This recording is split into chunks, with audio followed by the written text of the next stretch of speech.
Hello, beloved friends. What a week it has been. Our nation has been going through a time of mourning.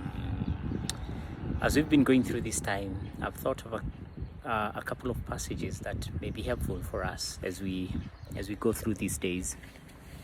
Ecclesiastes chapter 3 that says, "For everything there is a season and a time for every matter under heaven." Later on it says, "A time to weep and a time to laugh, a time to mourn and a time to dance." This is a time to weep and to mourn for us as Kenyans. We're a nation in mourning. And the best thing we can do is to recognize it as such and honor it as a time to allow the grief and the mourning to unfold. Often I'm worried that as Kenyans, we do not have space for grief. We do not let it and we do not allow it. The wisdom of the scriptures tell us there's a time for each of those things. Right now is a time to weep and a time to mourn. And the best thing we can do is to allow it, to give it space, for it to run its course. And it will.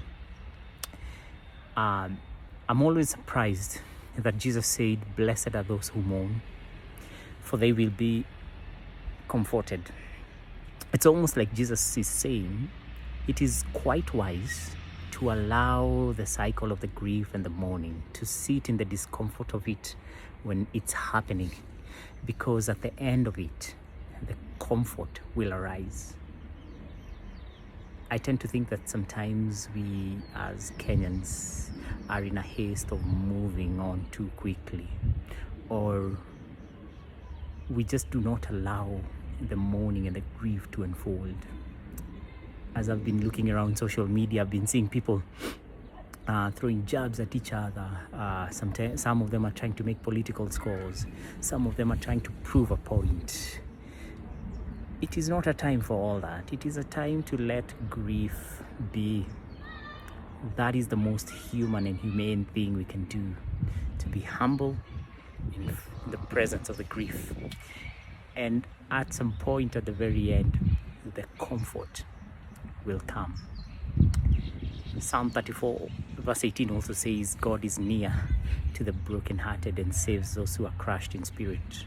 Could it be that this is also an occasion to have God show up for us, hold us?